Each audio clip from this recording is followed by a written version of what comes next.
The story of Israel doesn't start with an army, a king, or a nation. It starts with one man, a man called to leave everything behind, to follow an invisible God. Welcome to our channel. Stick around until the end for some exciting discoveries. Feel free to like, share, and subscribe. Today we're diving into the second chapter, the call of Abraham, the covenant, and the promise that will change human history. The story of faith often begins in silence, under a huge sky, with one man alone facing the endless. This man is Abram, who we'll later know as Abraham. He wasn't a king, dressed in purple and gold. He wasn't a priest, initiated into the sacred mysteries of temples.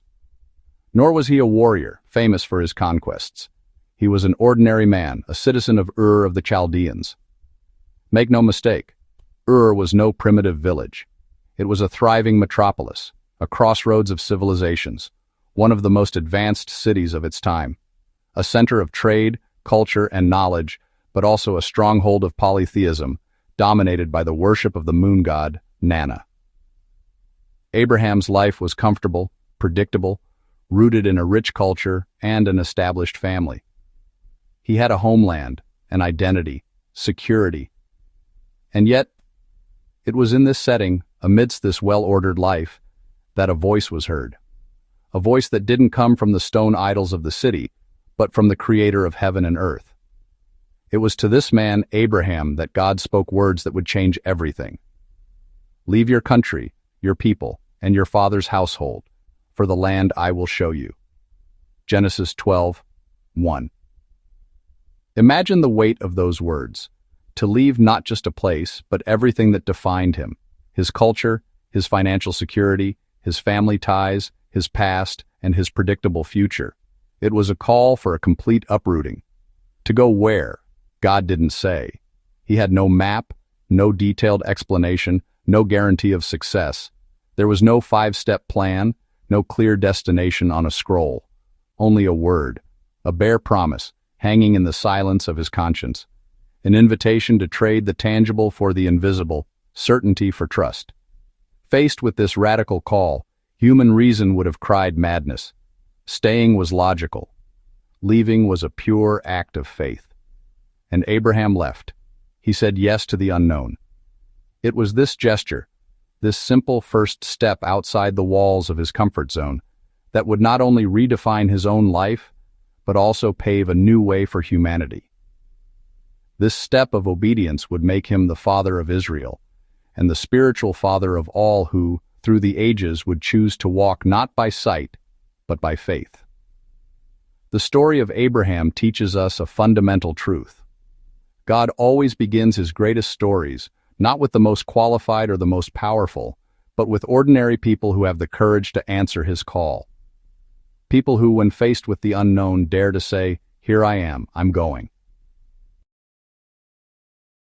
God didn't just call Abraham, he gave him a crazy promise. Your descendants will be as many as the stars. But Abraham was 75 years old. Sarah couldn't have children. From a human perspective, impossible. And yet God told him, "Look at the sky. Count the stars if you can." And Abraham believed. This simple act, believing the impossible, was counted as righteousness. Faith isn't believing what you see. It's believing what God sees. After the promise comes the covenant. In the quiet solemnity of the desert, under a sky full of stars, God is about to make his commitment to Abraham official in a way that will change history forever. In Genesis 15, God asks Abraham to perform an old and unusual ritual. Animals are cut in half, and the two halves are placed opposite each other, making a path of blood. In that culture, this was the most serious way to make a promise. Both sides would walk between the pieces, meaning, if I don't keep my word, let me be treated like these animals. But here, something amazing happens. Abraham, deep in sleep, doesn't move. Only God, shown as a smoking firepot and a flaming torch, passes between the pieces. This is a one-sided act. God takes all the responsibility for the promise. It's not a deal with conditions, but a divine decision. unchangeable, and forever. This covenant rests on three main pillars, three promises that will shape the future. The first pillar, a people. God promises Abraham, an old man with no children, descendants as countless as the stars in the sky. This is a promise that goes against all human logic. It's the beginning of what will become the nation of Israel, a people chosen not because they deserved it, but by God's grace, to hold His promises. The second pillar, a land. This huge number of descendants won't be a wandering people with no home. God promises them a homeland, the land of Canaan, a place where they can settle down, grow, and live as a nation. This land isn't just a piece of dirt. It's the stage where God's story of salvation will continue to unfold. The third pillar, a mission. This people and this land aren't the end goal. They are the way for a universal blessing. God tells Abraham, "All the nations on earth will be blessed through your offspring." The reach of the covenant goes far beyond Israel's borders. From the very start, God's plan is global, inclusive, aiming to touch all of humanity. This universal blessing points prophetically to one unique and ultimate descendant, the Messiah, Jesus Christ. It is through him that the promise made to Abraham will find its perfect fulfillment, offering salvation and reconciliation not only to Israel, but to anyone who believes, from all tribes, all languages, and all nations. So the covenant with Abraham isn't just an old story, it's the foundation on which God builds his plan of redemption for the whole world, a story of love and faithfulness that spans centuries. But after the promise, Abraham waits. 1 year, 5 years, 10 years, 24 years. No child. The silence grows heavy. Doubt whispers. Even Sarah laughs in disbelief. But God is not late. No, he is faithful. At 100 years old, Abraham becomes a father. The promise finally takes form.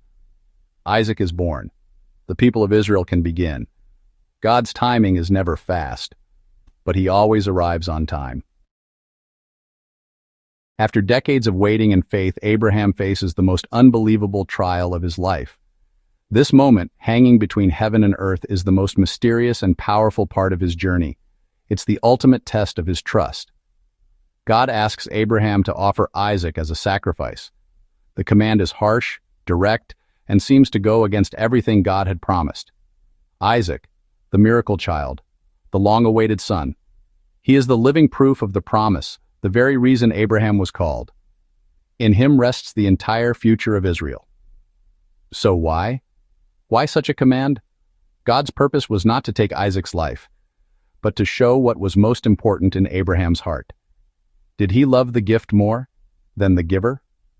The promise more than the one who promised? In an act of complete faith, Abraham obeys.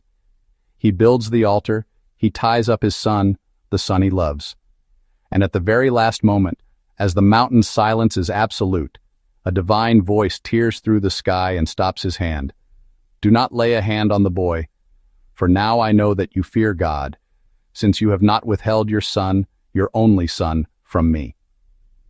Abraham's faith is proven, not by his willingness to sacrifice, but by his trust that God would provide. And God does provide. But this event is more than a test. It's a living prophecy. It points to the ultimate sacrifice of the Messiah. On this very mountain, or very close by, a father will offer his only son, not as a test, but for the salvation of the world. The sacrifice of Isaac was stopped, but that of Christ, centuries later, would go all the way. Abraham then becomes the cornerstone, the father of faith, the first link in a special people, the starting point of God's story. And the message that has lasted through the ages is simple. What you give to him, he changes. If you learned something today, please hit the like button. For more stories, subscribe and share this video. Thanks for watching, and I'll see you in the next one.